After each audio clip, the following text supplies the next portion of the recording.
Michel Drucker, bonsoir et merci d'être avec nous ce soir. Vous êtes l'un des premiers animateurs français à avoir intégré les foyers libanais, à y avoir laissé une empreinte et à avoir émerveillé grands et petits, jeunes et moins jeunes, par votre charisme, votre présence, votre gentillesse, votre amabilité et surtout par cette joie de vivre qui émane de votre cœur probablement, une joie de vivre qui n'est pas du tout clandestine, qui se projette à travers un sourire assez long, que rien n'arrive à secouer ni à perturber. Du moins, c'est ce que nous voyons, c'est ce que nous pensons.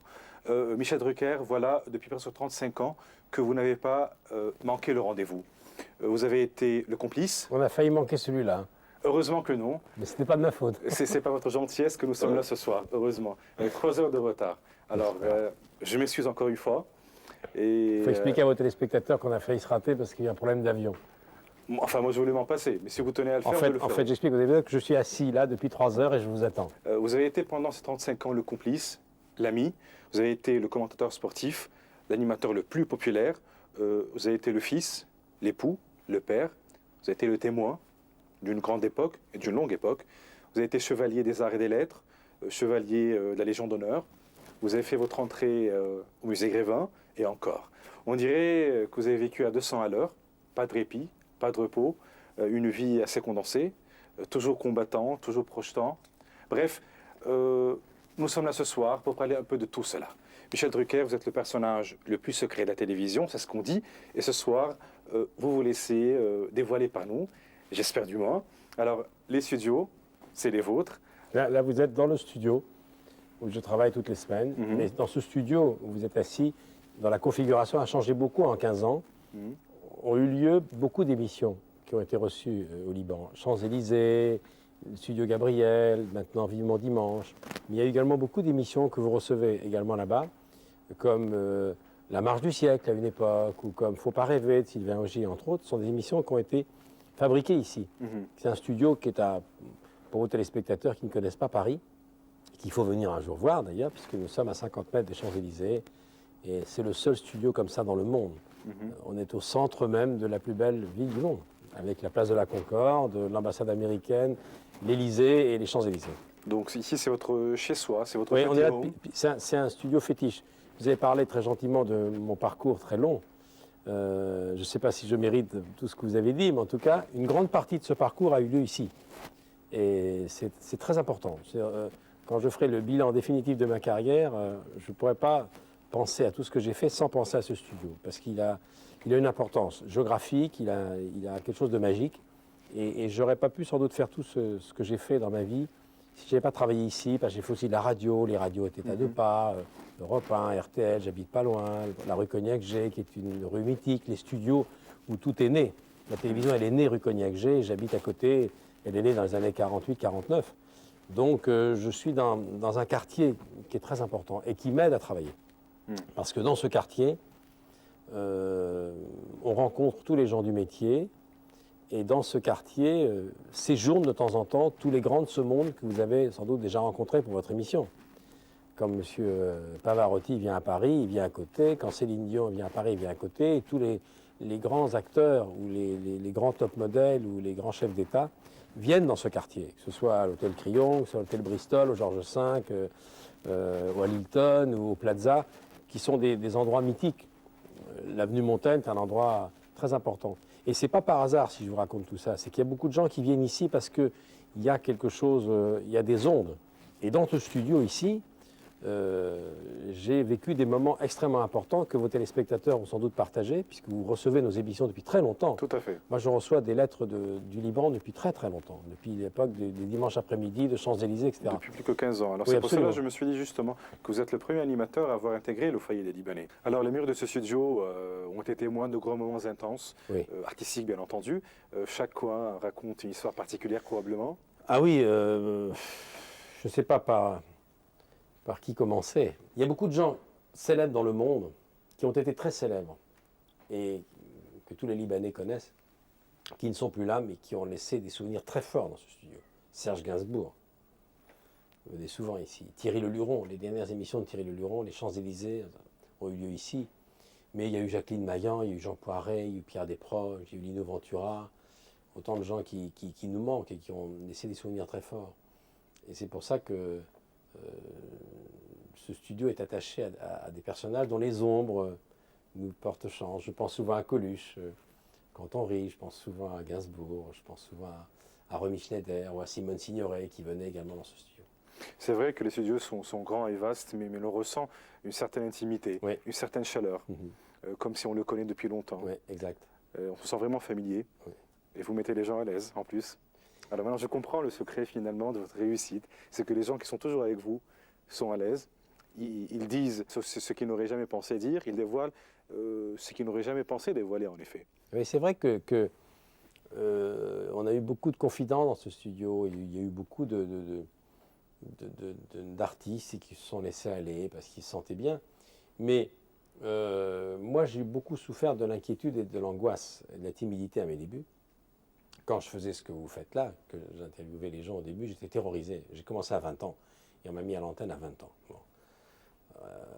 Dans les années 65, quand j'ai commencé, il y avait une seule télévision en France, c'est l'ORTF, en noir et blanc, et on touchait directement 15 millions de gens. Donc vous imaginez, donc j'ai eu beaucoup de douleurs d'estomac et d'angoisse à mes débuts, ce qui fait que je me suis dit que si j'arrive à faire ce métier assez longtemps, je ferai tout pour enlever l'angoisse de ceux qui viennent me voir. Donc quand ils viennent, je fais tout pour dissimuler mon trac qui est beaucoup moins aigu qu'avant, encore que... Mais qui est toujours existant. Oui, évidemment. Mais vous savez, puisqu'on parle de notre métier, il y a plusieurs types de télévision. Il y a celles qu'on fait là tranquillement, installées, les téléspectateurs nous reçoivent chez eux, on a une conversation tranquille, intime. Mais quand le public est rempli, quand le studio est rempli, quand le public est là, c'est autre chose. Et quand on est sur la scène de l'Olympia ou du Palais des Congrès et qu'on présente ou les Césars, ou les Molières, ou les Victoires de la musique, c'est encore autre chose. La télévision assise, sans public, est une télévision sécurisante. La télévision debout, c'est un autre métier. La télévision debout avec public, c'est un autre métier. Et un public de studio, 300, 400, 500 spectateurs. Mais quand on présente une émission devant 2 ou 3 000 personnes, qui sont un petit peu froids, comme sont souvent les gens de la profession quand on présente la fête du cinéma ou la fête de la chanson, c'est autre chose. Donc quand vous avez eu la gentillesse de rappeler que je suis là depuis 35 ans, je me demande d'ailleurs comment tout ça est passé si vite et comment j'ai fait pour être encore là, ça ne s'est pas fait aussi simplement. Vous dites, on dit souvent les journalistes que j'ai l'air de faire ce métier de façon harmonieuse, toujours souriant, toujours de bonne humeur. Apparemment, le stress ou le doute ne semble pas avoir de prise sur moi, ça n'est qu'une apparence. Car je suis vraiment d'une très très très grande inquiétude, une grande anxiété.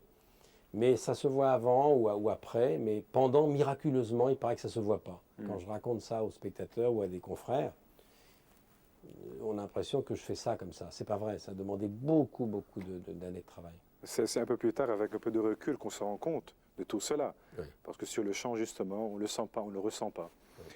Et puis, 35 ans, vous voyez, c'est long, mais c'est en même temps éphémère. Oui. Ça passe trop vite. Michel Drucker, vous accordez peu d'entrevues à la presse. Pourquoi ? Ça dépend.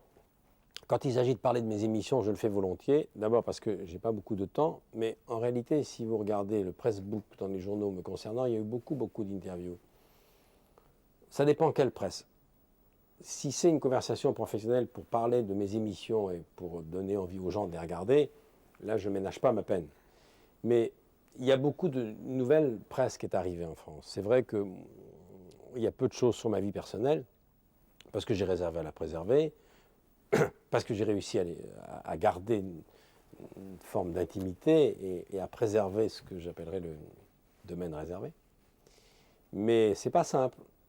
Mais c'est vrai qu'on n'est pas très nombreux dans notre métier à être mariés avec la même femme depuis 27 ans, ce qui est mon cas. On n'est pas très nombreux à avoir une vie équilibrée, calme, normale. Harmonieuse. Je fais beaucoup de sport, 30% de ma vie c'est le sport, je fais beaucoup de vélo, je fais beaucoup de natation, je pilote également, je pilote d'hélicoptère, qui est une de mes passions. Tout ça, ça ne peut pas se faire sans une grande organisation. Mais je ne viens pas de ce métier. Moi, mes origines sont l'Europe centrale, ce qui donne ce côté un peu angoissé des Slaves. Mon père était médecin, un petit médecin de campagne. Mes frères ne font pas ce métier. J'ai un frère aîné qui m'a rejoint beaucoup plus tard, qui est maintenant le président de Métropole Télévision, M6, qui est une chaîne très importante maintenant en France, mais lui, c'est un haut fonctionnaire, il a fait l'école des sciences politiques, il a fait l'école nationale d'administration, la fameuse école qui forme les grands commis de l'État depuis tant d'années. Et mon frère Jacques, est interne des hôpitaux, est un grand médecin, épidémiologiste, qui est responsable de la santé publique et qui veille sur la santé des Français depuis déjà des années. Donc je ne viens pas de cet univers, donc je n'ai pas été élevé dans l'ambiance, entre guillemets, des paillettes, ou du show business, ou de tout ce qui brille. Donc mes parents m'ont plutôt élevé pour être une bête à concours que je n'ai pas été, puisque j'étais le raté sur ce plan-là de la famille, car je n'ai pas fait d'études, je suis rentré si jeune à la télévision, j'ai arrêté mes études très tôt, puisqu'il fallait bien faire son service militaire. Donc ceci explique cela. Vous savez, on ressemble à ce que les parents ont voulu que vous soyez. Donc moi j'ai été élevé plutôt comme ça, et les gens doivent le ressentir un petit peu, mais ce qui est très trompeur, c'est que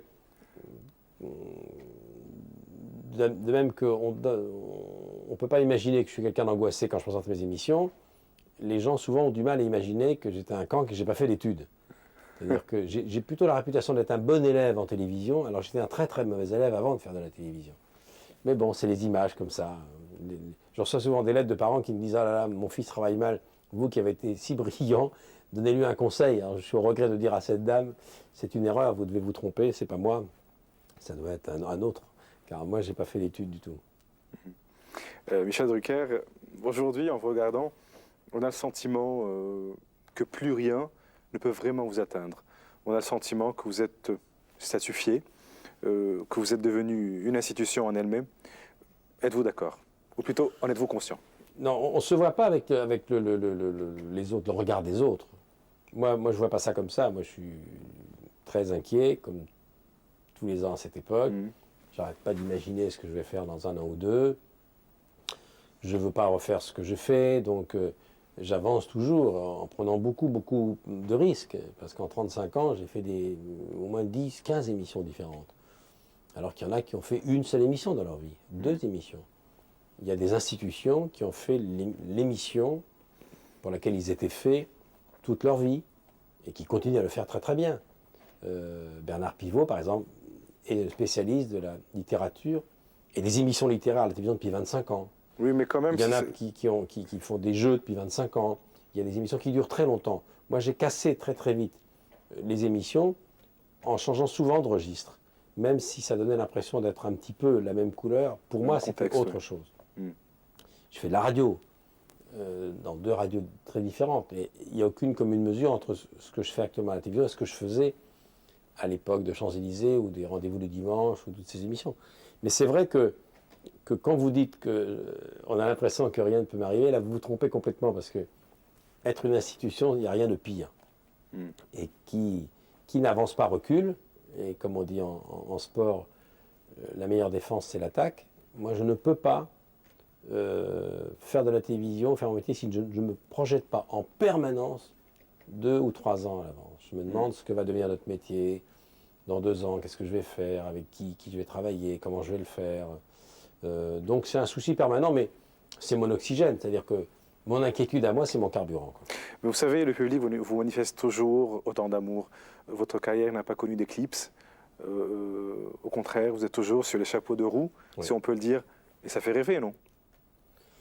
Oui, et c'est en même temps très trompeur, parce que je crois que des carrières comme ça va être très difficile à faire maintenant. Moi, j'ai eu beaucoup de chance d'entrer jeune à la télévision, où pendant 20 ans, on n'a pas eu à se battre avec les sondages, avec l'audimat, avec les scores, avec les ratings, enfin avec les ratings qui angoissent tous les animateurs de la télévision américaine. L'audimat. L'audimat, c'est permanent. Alors, bon, moi je vis avec ça depuis 10 ans, parce que l'audimat est arrivé avec les chaînes privées en France. Avant, ça n'existait pas. Avant, il y avait 1, 2 chaînes, bon, noir et blanc.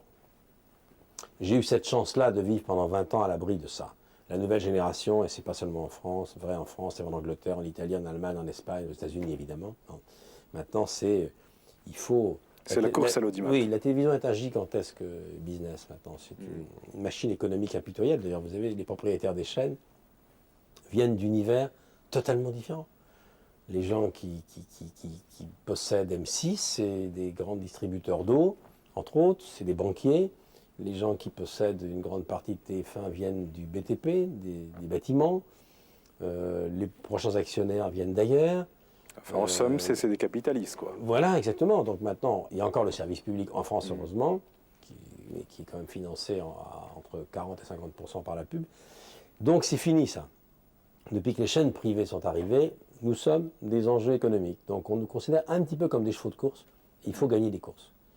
Alors, pour gagner des courses, il faut toujours être en forme, il faut avoir une bonne écurie, il faut avoir un bon cheval, il faut avoir un bon entraîneur. Il faudrait un bon chevalier aussi. Oui, il faut être un bon cavalier, donc, mais on peut tomber aussi, car c'est des courses à obstacles. Hein, donc, il faut être un coureur de fond.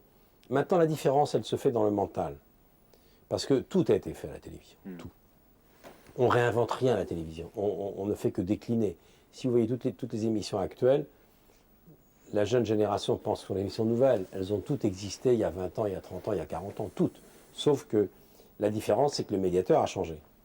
Mais on fera toujours des émissions nostalgiques avec les archives, on fera toujours des émissions de divertissement avec des chanteurs, on fera toujours des émissions de jeux avec des questions, vous voyez, on fera toujours des émissions de société avec des bons débatteurs, avec des gens qui sont là pour... On fait toujours les mêmes entrevues, les mêmes personnages. Il y aura toujours un type cadré en gros plan qui vous annoncera les nouvelles du monde, sauf que le fond change, la musique change. Maintenant, ils ont une oreillette, ils ont un prompteur qui n'existait pas avant, mais c'est toujours ça. C'est l'actualité qui change, c'est Alors, les événements tout qui changent. Et le ton change. C'est-à-dire qu'on ne présente plus une émission littéraire comme on l'a présentée il y a 30 ans, on ne présente plus une émission de divertissement comme il y a 30 ans, mais les ingrédients sont les mêmes.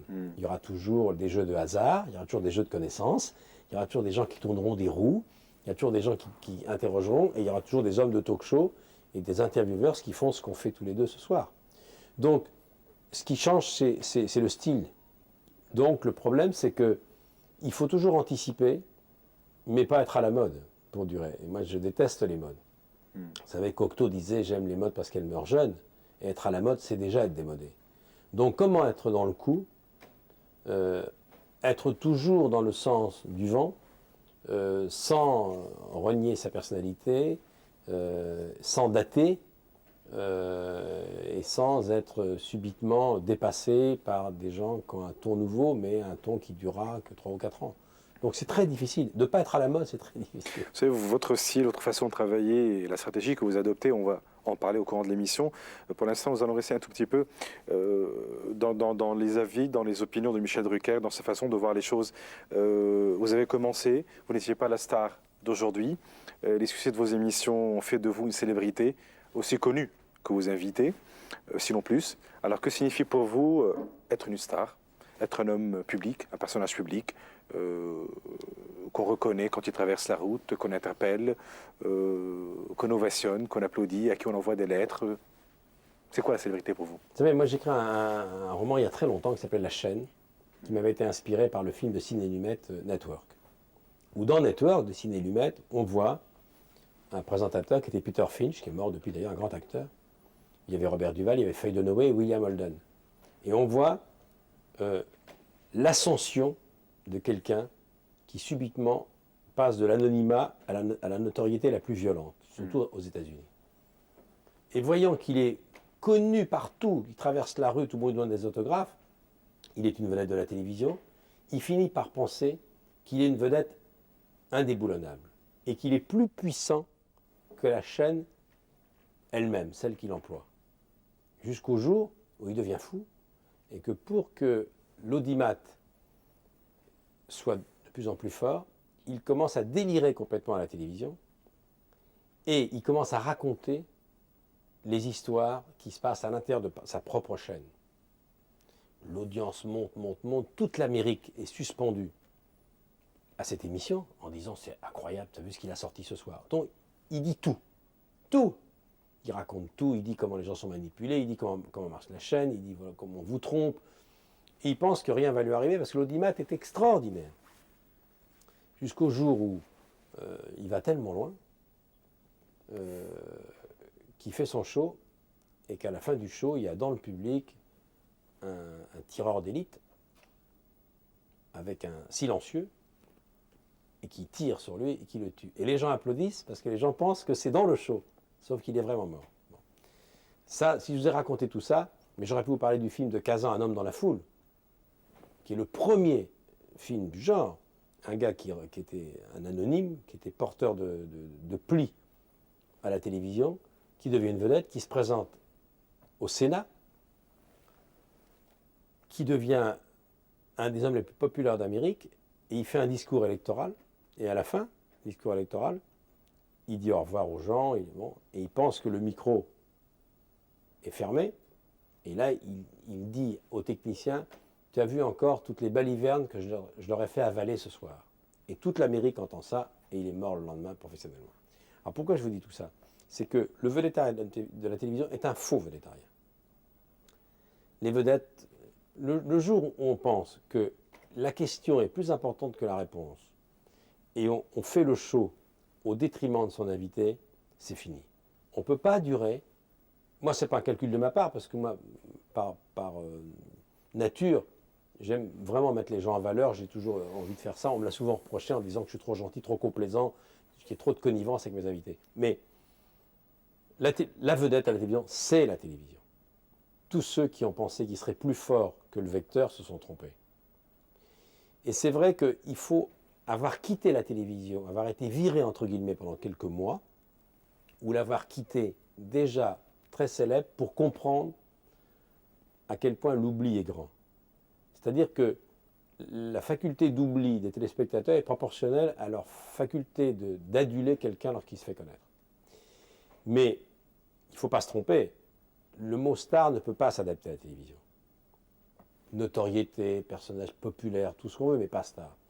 On ne peut pas comparer un homme de télévision qui se montre tous les soirs et qui est connu par 20, 30, 50, 100 millions de téléspectateurs à Steven Spielberg, ou avec Roberto Benigni, ou avec Sophia Loren, ou avec Alain Delon, ou avec Kevin Costner, ou avec Tom Cruise. Eux sont des stars. Le mot star, il est né dans les années 50 aux États-Unis, à Hollywood. Ça veut dire star, c'est une étoile qui brille. Bon. Oui, vous avez des stars en politique, vous avez des stars en littérature, vous avez des stars au cinéma, vous avez des stars... Mais les stars, pour moi, les stars sont celles qui laissent des choses. Donc, pour répondre à votre question, il n'y a pas de star à la télévision. La star à la télévision, c'est la télévision. Voilà, la star, c'est la chaîne. Oui, mais il a une notoriété, il a une célébrité. Notoriété, non, la notoriété, c'est la plus violente. Voilà. La célébrité, comment vous la portez? Moi, j'ai un rapport très naturel avec les gens parce qu'ils me connaissent depuis si longtemps, vous imaginez. Donc moi, quand je vais dans un endroit public, si c'est une dame de 70 ans, elle m'a connu il y a 30 ans, c'était encore une jeune femme. Si elle a une fille de 35 ans, cette fille me suit depuis déjà l'âge de 15 ans. Et si elle a une petite fille, la petite fille découvre nos émissions, parce qu'après 35 ans, on est en couple à peu près 2 générations et demie, 3 générations. Moi, j'ai un rapport simple avec les gens, mais je l'ai eu tout de suite. Moi, j'ai débuté à 20 ans. 20 ans, personne n'était à la télévision à 20 ans. Et même maintenant, maintenant vous avez aussi des gens de 23 à 24 ans, mais on ne les remarque pas autant à leur début parce qu'il y a plusieurs chaînes. Il y a des dizaines de chaînes. Il faut déjà tomber sur eux. Moi, j'ai débuté à 20 ans, entre 20 et 21 ans, à 20h20, un soir d'hiver, un dimanche, il n'y avait qu'une seule chaîne entre le journal télévisé et le film du dimanche soir. Vous imaginez, c'est 15 millions de gens qui m'ont vu et ça a été comme ça pendant des années. Puisque pendant des années, il n'y a eu qu'une chaîne, une petite deuxième, et la troisième n'existait pas. Donc vous imaginez.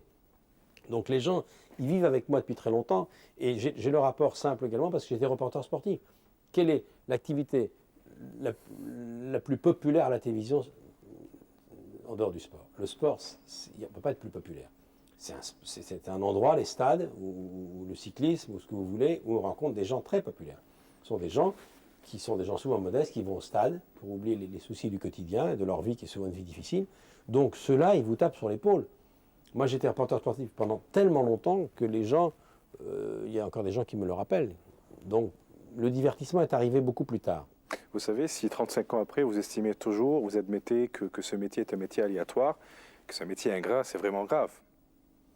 Non, je ne dis pas que c'est un métier aléatoire, c'est un métier passionnant. Mais il ne faut pas... Si vous avez avoué que l'oubli était passé trop vite. Exactement. Il faut savoir que la télévision, c'est normal. Puis maintenant, il y a une façon de gommer quelqu'un qui est 10 fois plus violente qu'à notre époque. À notre époque, il fallait se lever et éteindre le poste. Maintenant, on est dans le fauteuil et on appuie sur la télécommande et on passe sur une autre chaîne. Non, il ne faut pas y accorder plus d'importance à ce matériel et savoir. Moi, vous avez dit que j'ai eu un parcours sans faute, en tout cas sans accident. J'ai quand même quitté la télévision une petite année quand j'avais 25-26 ans, à l'époque de mai 68. Mais j'étais débutant. C'était il y a 30 ans. Il y a 31 ans exactement. On a été viré parce que le général de Gaulle n'a pas supporté que les journalistes de la télévision publique, sa télévision, la télévision d'État, fassent grève. Donc il a demandé lui-même à ce qu'on mette à la porte, ce qu'on licencie tous les gens célèbres qui ont fait grève. Et moi, j'étais le dernier, j'étais le plus jeune, mais j'étais déjà connu car je faisais déjà des émissions de variété. Eh bien, vous savez, en 6 mois, d'abord, j'ai appris, que le public oublie très vite. 2, quand j'ai vu à quel point les vraies institutions, alors là, on pouvait parler d'institutions à l'époque, qui étaient Léon Zitrone, qui était Roger Coudert, qui était Georges Decaune, qui était Claude Darget, qui était Raymond Marcillac, qui était Thierry Roland, qui étaient tous ces gens-là, Robert Chapat, qui étaient mes profs, qui eux avaient déjà 40 ans. Ils avaient des enfants de mon âge, et eux étaient vraiment les premières stars de l'histoire de la télévision. Il n'y avait qu'une chaîne. Ça, c'est des stars alors. Léon Zitrone, oui, entre guillemets. Si on peut parler à la limite de star system, c'est les premiers. Les premiers parce que c'était un instrument. Les pionniers. Léon Zitrone, dont j'étais l'assistant, c'était à la fois Patrick Poivre d'Arvor, plus Claire Chazal, plus Claude Sérillon, plus Jean-Pierre Pernaut, plus Béatrice Schoenberg, plus Christine Ockrent. Enfin, c'était colossal. Il était dans les 5 personnalités les plus populaires de France, avec Jean Gabin, Michel Morgan, le général de Gaulle et qui d'autre et il y avait, je crois, encore Belmondo, je crois. Brigitte Bardot. Et Brigitte Bardot. Donc, alors là, quand ces gens-là ont été virés en 68, et je faisais partie du voyage, je préfère vous dire que j'ai vu ce que c'était qu'être en manque, car ils étaient vraiment drogués par cette notoriété qui était nouvelle. Car la notoriété avant, c'était une notoriété de radio. Il y avait des vedettes de radio, pas de télévision. La télévision est née dans les années 55-60. Donc moi, j'étais là, et j'ai vraiment vu ce que c'était que d'être malheureux, de ne plus être dans le cercle magique. Donc je me suis dit, moi, à l'époque, si je reste à la télévision, ça me servira de leçon, d'abord parce que quelqu'un prend la place tout de suite, hein, un visage chasse l'autre. Donc ça a été une grande, grande leçon pour moi. Mais c'est vrai que il ne faut jamais perdre de vue que, bon, moi, si la télévision s'arrêtait demain, évidemment, je serais un peu déstabilisé car c'est ma vie depuis 35 ans. Mais j'y ai déjà pensé, j'y pense tous les jours. Je ferai de la radio et je me dirais, bon, allez, après toutes ces années, à 50 ans largement passés, tu n'as pas à te plaindre. J'ai ma famille, j'ai mes amis, oui, j'ai bon, ma petite vie privée. J'ai fait le plus dur. Et puis surtout, je croise les doigts, moi, ce qui m'épate le plus, c'est pas d'être encore là. Ce qui m'épate le plus, c'est d'être encore là et physiquement encore en forme.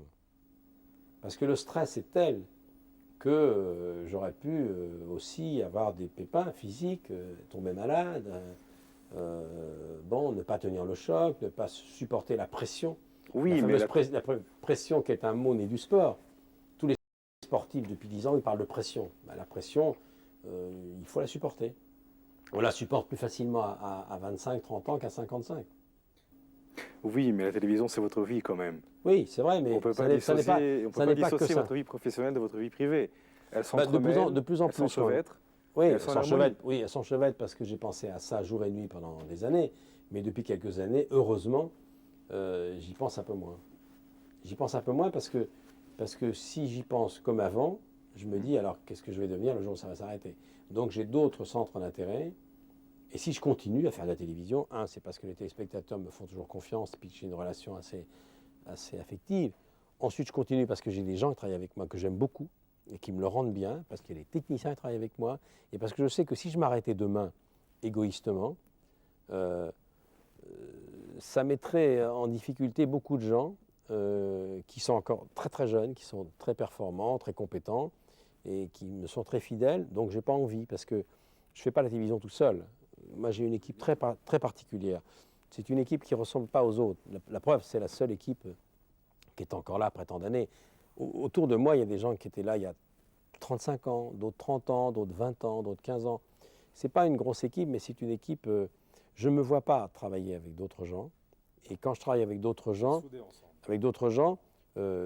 ça me dépayse. Mais je sais que je ne peux pas quitter mes bases longtemps. Parce qu'on ne fait pas ce métier seul, vous savez, c'est impossible. Vous savez, c'est comme si vous demandez à un chirurgien d'opérer sans assistant. Moi, il y a des gens autour de moi qui travaillent, qui déblaient beaucoup de choses, enfin, qui font ce que j'ai fait moi avant. Parce que moi, quand j'étais assistant des autres de 1965 à 75, disons, pendant 10 ans, pendant plus de 10 ans, j'ai beaucoup travaillé pour les autres, j'ai beaucoup appris. Beaucoup appris. Et ceux qui travaillent avec moi, c'est une autre génération, on travaille très très vite et sont des gens très inquiets aussi, très stressés, parce qu'ils savent que je suis quelqu'un d'angoissé, donc ils font tout pour que je sois moi, quoi. Mais c'est un tout. Vous savez, vous nous voyez à la télévision, c'est quand vous voyez un acteur au cinéma, vous oubliez que sans ses prothèses... Mais à la seule différence, c'est qu'à la télévision, vous ne jouez pas, non, vous ne faites pas de la comédie. Non, mais... spontané, sincère. Oui, sauf qu'il faut il a un scénario, c'est vrai. Attendez, il faut des coproducteurs qui vous déblayent des choses. Il faut des assistants à qui vous n'avez pas besoin de parler, qui comprennent tout de suite. Il faut des réalisateurs qui soient bons. Il faut un directeur de la photo qui sait exactement ce que c'est. Il faut un décorateur qui sache exactement quoi faire. Il faut un spécialiste de la lumière. Il faut un ingénieur de son. Il faut tellement de choses. Comme un acteur, s'il n'a pas le dialoguiste, le scénario, le directeur photo, le metteur en scène, le bon producteur, le bon attaché de presse, c'est une somme de choses. Parce que c'est vrai qu'une fois que je suis seul. Ça, personne ne peut rien pour moi. Bon. Mais avant, je veux dire que j'arrive pas comme ça. Je monte dans la voiture, comme pour les pilotes de Formule 1, mais il y a eu des techniciens qui ont travaillé sur la voiture avant. Je sais qu'éteindre la route. Michel Drucker, vous avez avoué une fois que 4 femmes clés constituaient l'encre de votre vie. Elles vous sont soudées et on dirait qu'elles ont été tout carrément les clés du succès de votre carrière. Il s'agit là de votre épouse, de votre fille, de votre maman et de Françoise Coquet, votre jumelle, puisque vous êtes nés le même jour et vous travaillez ensemble depuis bien longtemps, depuis vos débuts. Alors, d'habitude, une femme seule représente un grand atout de succès. Que serait-ce 4 femmes? Mais n'avez-vous jamais ressenti un certain tiraillement entre des avis qui se partagent probablement, entre des avis qui s'entremêlent? Vous savez, dans nos métiers, on a plusieurs vies. On passe plus de temps quand on fait le bilan de sa vie professionnelle, mais mon père, que j'ai vu travailler toute sa vie, finalement, il a été marié avec sa famille et marié avec ses patients. Bon. Il a passé beaucoup plus de temps avec ses patients qu'avec sa famille, je peux vous dire.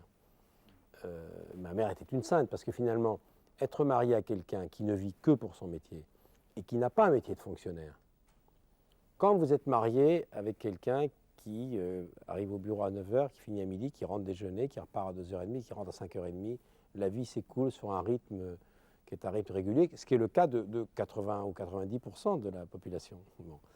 Quand vous faites un métier para-artistique ou artistique, c'est un métier qui ne ressemble à aucun métier. C'est un métier où pour le faire bien, il faut penser qu'à ça. Et c'est un métier où si vous êtes marié avec quelqu'un qui vous demande à quelle heure tu rentres ce soir, alors qu'une émission de télévision peut durer 3 heures comme 7 heures, si vous n'avez pas autour de vous des gens qui connaissent ce métier, on ne peut pas le faire bien, et 2, à mon avis, le duo ne tiendra pas longtemps. Mais je vous parle de ça, je pourrais vous parler des chanteurs et des acteurs. Exemple. Alors, si vous avez la chance d'avoir dans votre vie quelqu'un qui connaît ce métier et qui en plus l'a abandonné, là, vous avez une grande chance que j'ai eue moi. Parce que quelqu'un qui connaît ce métier et qui s'est mis dans l'ombre, sait exactement ce qu'elle est la vie d'un acteur, d'un metteur en scène, d'un chanteur ou d'un homme de télévision. Donc pour espérer réussir sa vie personnelle, il faut déjà faire un duo. Et un duo qui dure, c'est un duo où il y a des hauts et des bas. Bon, l'important c'est qu'il y ait plus de hauts que de bas. C'est la chanson de Brel. Combien de fois tu as pris ton bagage, combien de fois il y a eu des orages, 20 ans d'amour, c'est l'amour fort. Bon. Dans nos métiers, les gens qui ont réussi à traverser le temps, ils étaient d'accord sur l'essentiel, et l'un des deux, ou s'est mis au service de l'autre sans en souffrir, ou à continuer à poursuivre éventuellement sa carrière sans demander à l'autre de se mettre en retrait. Mais en réalité, il y a un des deux qui fait une concession. Alors quand la concession ne représente pas un sacrifice qui vous amène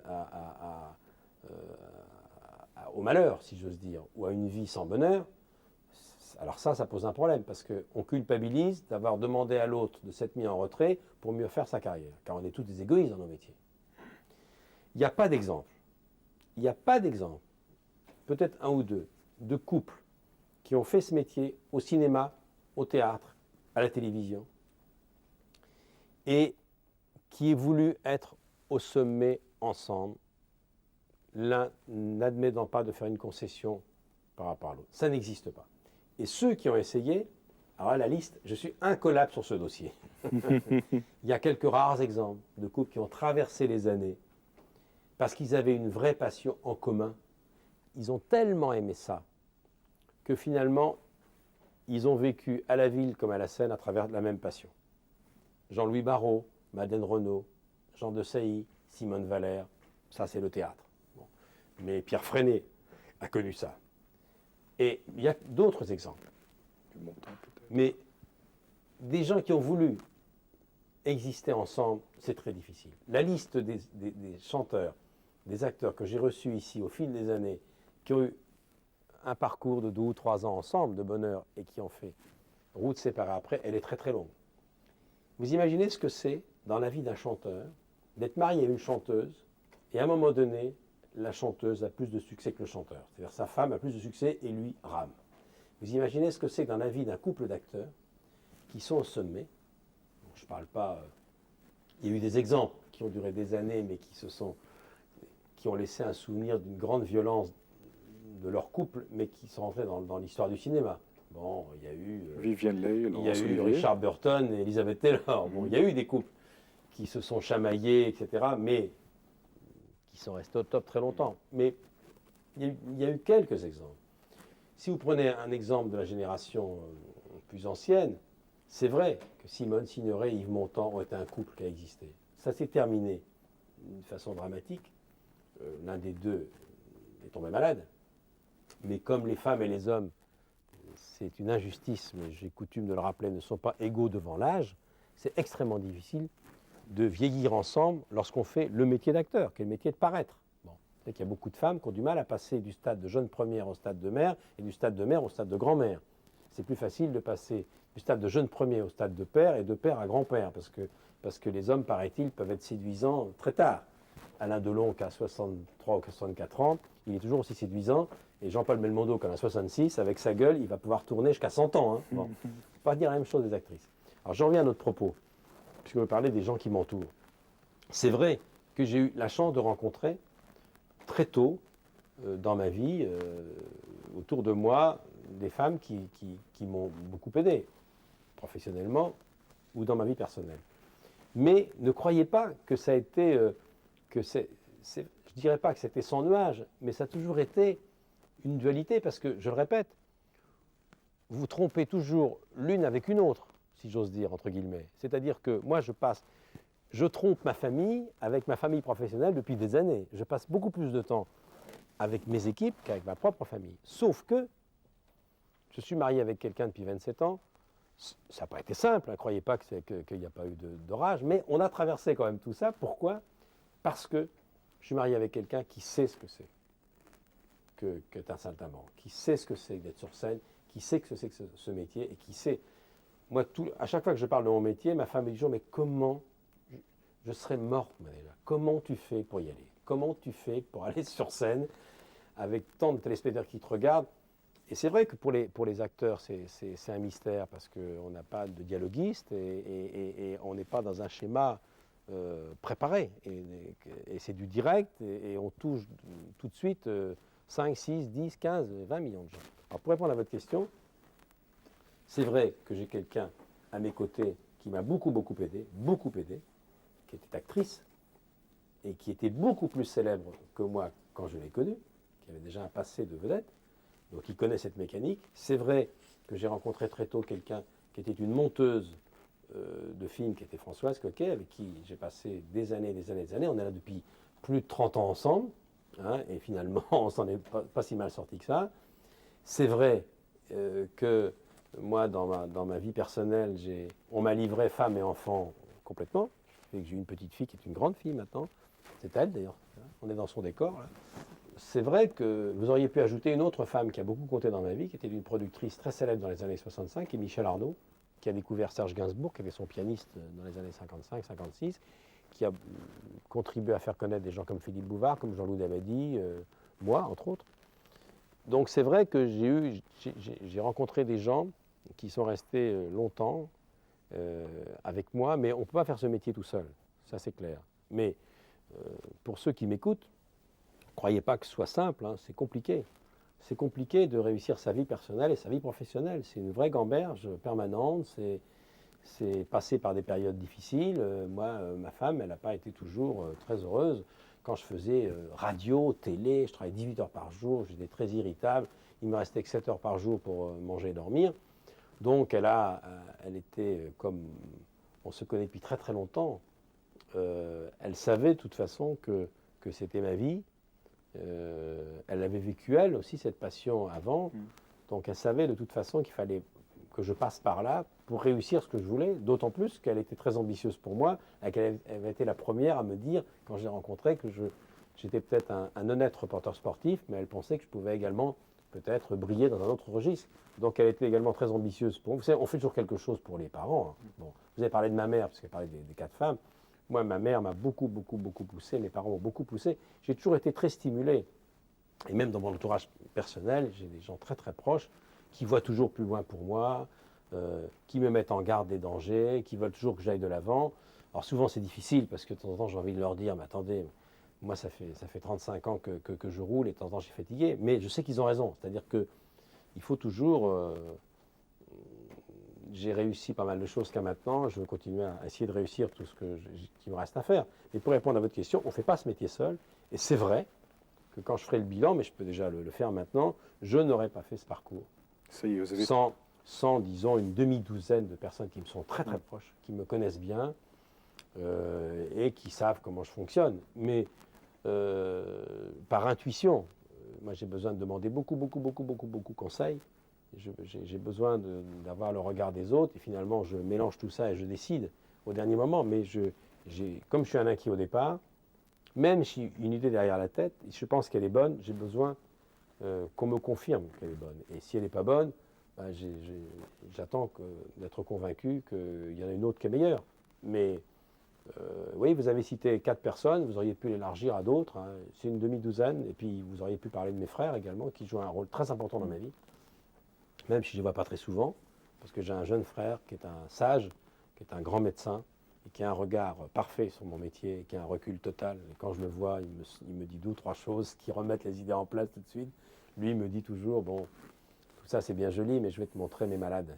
Je vais te montrer les gens gravement malades, qui ont des hépatites graves, et dont la vie est en danger. Tu vas voir qu'il y a des choses plus importantes que la télévision. Ça me remet en place.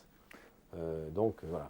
En fait, l'important, c'est d'être entouré de gens qui vous disent toujours qu'il faut aller de l'avant, mais qu'il y a des choses plus importantes dans la vie. Parce qu'on a tendance à penser que le monde entier ne vit que pour la télévision. Quand je suis allé chez vous pour la première fois au Liban, je suis revenu, j'étais drôlement sonné. Je veux dire que j'avais vu les images de Beyrouth, j'avais vu le Liban, j'avais vu tout ce qui s'était passé pendant des années. Je suis venu il y a plus de 10 ans. Ça remet les idées en place, quoi. C'est-à-dire qu'on se demande comment vous avez vécu, comment les Libanais ont traversé toutes ces années en gardant un mental très fort, alors que les bombes tombaient dans leur cuisine, les bombes tombaient, que l'alerte était passée et la vie reprenait. J'ai beaucoup appris au cours des 3 ou 4 jours que j'ai passé chez vous. Comme il faut qu'on quitte les paillettes souvent, qu'on aille voir les gens, dans les hôpitaux, qu'on aille voir les prisonniers dans les prisons. Parce que sinon, notre métier, donc c'est pour ça que je suis entouré également de gens qui savent aussi que la télévision et les stars, entre guillemets, qui ne pensent qu'à elles, et c'est normal, qui ne se regardent que le nombril, parce que pour être une star, je parle d'une vraie, Pour être un grand acteur, pour être un grand chanteur, pour être un grand sportif, il faut ne penser qu'à ça. Donc, il faut être marié avec des gens qui acceptent de vous voir penser qu'à ça toute la journée. Moi, j'ai réussi au fil des années, bien que n'étant pas une star comme je vous l'ai dit, à ne pas uniquement penser à la télévision. Parce que la télévision, c'est plus ce que j'ai connu. Et je ne vais pas parler comme un ancien combattant, mais les plus belles années que j'ai connues, elles sont derrière. Celles qui restent à venir, elles sont sans doute très belles, mais elles sont très différentes. Le trac, la peur, l'angoisse, c'est des sentiments que vous connaissez. Vous l'avez avoué d'ailleurs. Alors dites-moi, est-ce qu'il vous arrive parfois de perdre confiance en Oui, vous-même, évidemment. de vous dérouter, Ah oui, de complètement. douter en vos capacités? Ah, moi, tout le temps. Mais c'est pour ça que je me plonge dans le sport comme un fou, presque, disons, pas tous les matins, mais presque, au moins 4 fois par semaine. Parce que j'ai un vrai stress. Mon père avait ça. Et des 3 fils, celui qui a le plus encaissé. C'est-à-dire que mon frère Jacques, il n'a pas le même stress, et Jean, c'est autre chose. Mais moi, j'ai le stress qu'avait mon père. Mon père, tous les matins, se disait, je vais perdre ma clientèle. Il était médecin, et tous les matins, il disait, il y a des nouveaux médecins qui sont arrivés, c'est fini, je vais mettre la clé sous la porte, il n'y aura plus personne dans la salle d'attente. Alors on disait, mais papa, tu es un vieux médecin, les gens te font confiance. Il dit, oui, mais la nouvelle génération, eux, ils ne font pas ce qu'on fait, on n'est plus dans le coup. Et il avait ce stress. Mais ça, c'est c'est le sens de la perfection, plutôt. Non, c'est aussi totalement slave. Ça, c'est l'Europe C'est une centrale. maladie, alors, Oui, bien sûr, évidemment. chronique, Ah oui, moi j'ai fait des problèmes souvent. héréditaire. Ouais, mal à l'estomac, des angoisses permanentes. Il y a des jours où tout est grave, alors que. Alors, depuis quelque temps, j'ai réglé ce problème, c'est-à-dire que quand subitement tout est grave, où je me dis c'est fini, tout s'écroule, mais finalement, ne te plains pas, ça a assez duré comme ça, après tout, hein, 35 ans ça suffit. Alors là, j'ai trouvé un système maintenant, c'est que je vais très vite dans un univers qui est à l'opposé, et je me dis, quelle chance tu as quand je pense que tu as cette angoisse-là, mais bon. Et c'est ça, et le sport qui enlève le stress. Mais sinon, cela dit, je ne connais pas. Moi, je vois souvent Charles Aznavour, très souvent, parce qu'il est mon voisin où je vais souvent en Provence. Charles Aznavour, qui a 74 ans. Vous imaginez son parcours. Ce qu'il m'a raconté sur ce qu'il a encaissé, tous les jours, à une époque, quand il était tout jeune, il disait, voilà, qu'est-ce qu'on va manger ce soir? Qu'est-ce que je vais devenir demain? Qui va chanter mes chansons? Avec le physique que j'ai. Donc, il m'a raconté des choses tellement incroyables que je me dis que finalement, avec une vraie volonté et une puissance de travail phénoménale, on arrive à plein de choses. Donc moi, j'ai pas à me plaindre, mais le stress, ça se contrôle pas. Ouais. Ça se contrôle pas. Moi, j'ai une vraie angoisse.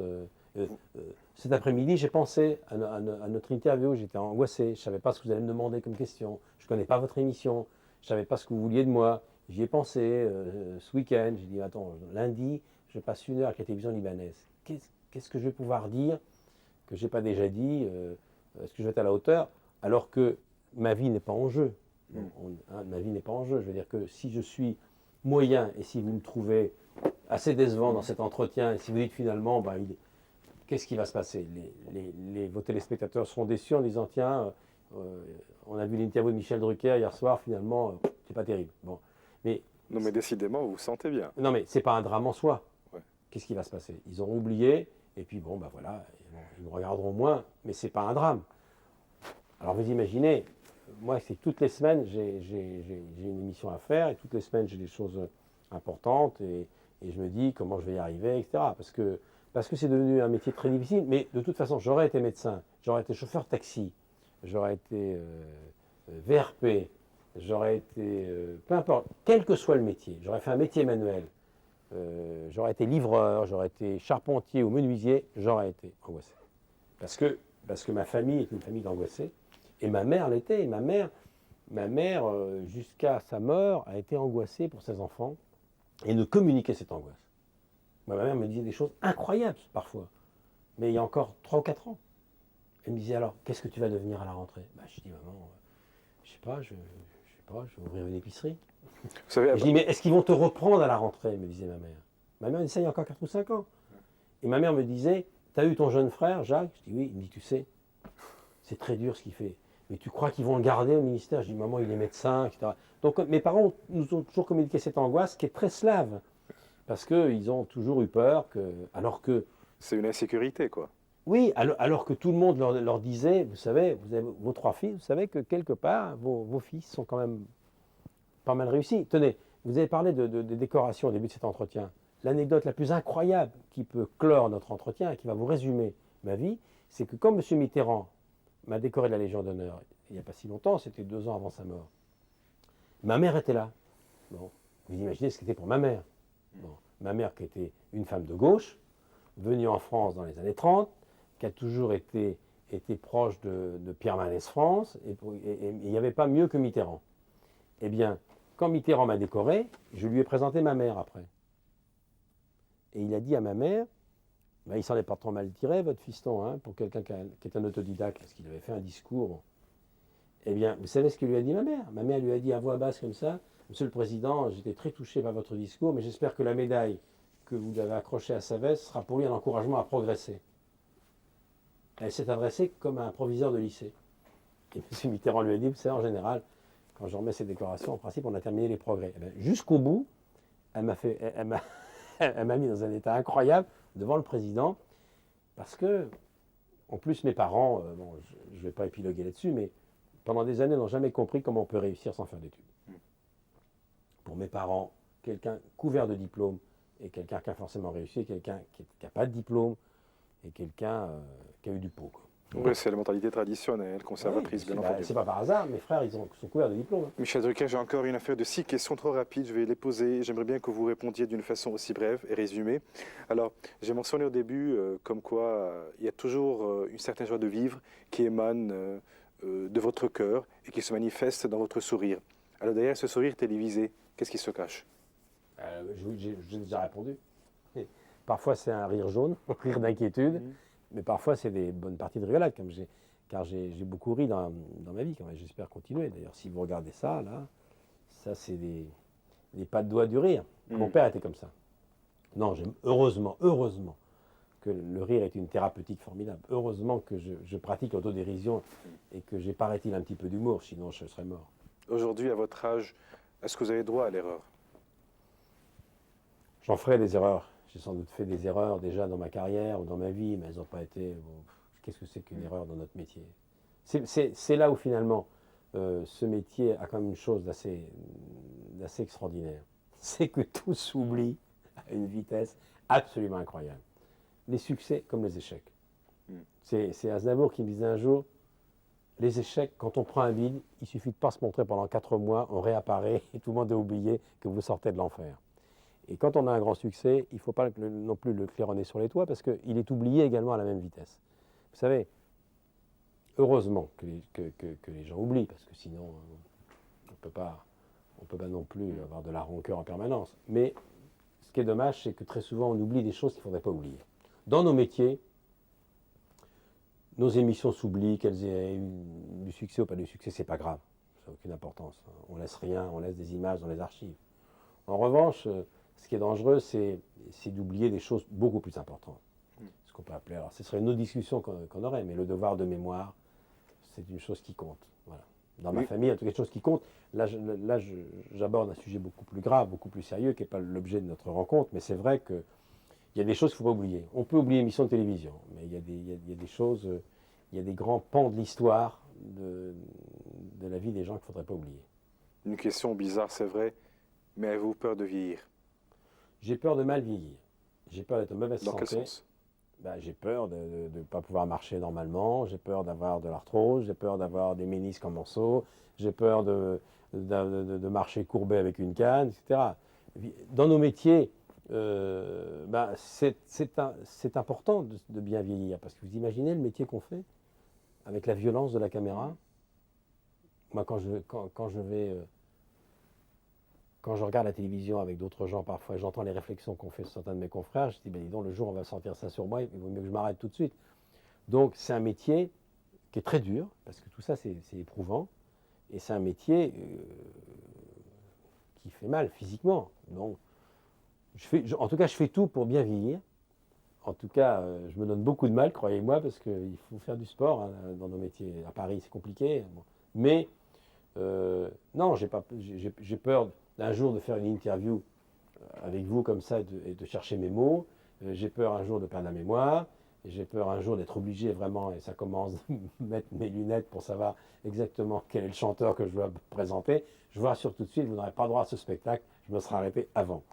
Mais non, j'ai peur de la déchéance, ben évidemment, j'ai peur d'être en mauvaise santé, parce que voilà. C'est pour ça que je vois les médecins tout le temps, que ça fait rire tout le monde, parce que je suis hypochondriaque, donc je consulte tout le temps, trop, mais j'ai toujours besoin d'être rassuré par des toubibs, toujours l'inquiétude, quoi. Mais mon père était comme ça. Donc, vous voyez, là, après cet entretien, je vais aller voir un médecin pour savoir si j'ai été bon. Dans le monde de la télévision, il y a un phénomène qui veut que tous les animateurs, que tous les grands animateurs ne veulent jamais se retirer. Ils veulent toujours rester sur la sellette. Ouais, c'est le vrai problème. Pourquoi? Parce que c'est une Est-ce drogue. que c'est les lumières, est-ce que c'est les projecteurs, Parce que c'est est-ce une que drogue. c'est la gloire? Attends, je vous l'ai raconté, j'ai vécu 168. Moi, j'étais l'assistant de Léon Zitrone. Léon Zitrone, qui était, je vous l'ai dit, le Panthéon, qui était le De Gaulle de la télévision. Et ben, en 68, quand on a été viré, il est tombé malade. Il a perdu 25 kilos. Il y en a qui sont morts 2 fois. Il y en a qui sont morts en 68 professionnellement et morts physiquement 15 ans plus tard. Et moi, je me suis dit, comment je vais survivre à ça? C'est une conversation que j'ai souvent avec Patrick Poivre d'Arvor. À chaque fois que je vois Poivre, on se voit de temps en temps, une fois par an, il me dit ça. Il me dit, dis-moi, qu'est-ce que je vais devenir après le journal de 20 heures? Ben, j'ai dit, il va falloir que tu le prépares, parce que c'est vrai, quand on a présenté le journal de 20 heures pendant 15 ans, ou je ne sais pas combien de temps, tous les soirs, on est un peu la voix de la France. Il faut savoir partir avant, mais ça, je viens d'y répondre. C'est-à-dire que les premiers signes, vous savez, quand on commence à être sur la pente descendante physiquement, mentalement, j'espère avoir la sagesse de le décider moi-même, ou en tout cas, j'espère que mon entourage proche me le dira et que je l'accepterai bien. Mais, bon, je ne sais pas combien je me donne encore, mais je sais que on est 2 ou 3 catégories dans notre métier. Hein. Il y a la catégorie de ceux qui sont là depuis également 30-35 ans, qui ont pas loin de 70 ans. Il y a ceux qui sont là depuis une quinzaine d'années et qui ont la quarantaine. Et puis au milieu, il y a 2 ou 3 personnages qui sont là depuis 35 ans, mais qui n'ont plus 40 ans et qui n'ont pas encore 70 ans. Donc je suis dans cette catégorie-là. Pour combien de temps, j'en sais rien. Michel Drucker, le fait que vous n'avez jamais reçu de vedette libanaise dans vos émissions paraît vraiment étrange. En l'occurrence, Férouz. Pourquoi? C'est vrai. Parce que ça ne s'est pas fait. Parce que il n'y a pas eu l'occasion. Mais les concours de circonstances l'ont pas voulu. Mais pourquoi pas? Parce que Férouz, c'est un mythe. Mais pourquoi pas? Ben, un jour, j'en saurai Férouz. Et je dédierai cette séquence au Liban. Il faudrait penser à produire une émission sur la musique orientale, sur la musique libanaise. On y vient petit à petit. De plus en plus, les musiques venues du Proche-Orient, des pays du Maghreb, vous avez remarqué, commencent maintenant à arriver. Mais ça, c'est une évolution lente, mais normale maintenant. Comme la France est maintenant un pays multiculturel, vous avez remarqué que de plus en plus, des tas de musiques arrivent. Oui, mais cette musique-là que vous évoquez, c'est la musique de l'Andalousie, ce n'est pas la musique purement orientale, ce n'est pas la musique purement arabe. Mais ça va venir, vous verrez. Très bien. Vous verrez. Michel Drucker... Mais c'est vrai, vous avez raison. Un jour, il faudrait, puisqu'on se rencontre, il faudrait que vous me signaliez quels sont les artistes au Liban qui ont beaucoup, beaucoup de succès. Et un jour, on fera une séquence destinée à ceux... Car il y a beaucoup de gens d'origine libanaise qui vivent ici en France. Hein, il y en a beaucoup. Tout à fait. Et aux 4 coins du monde.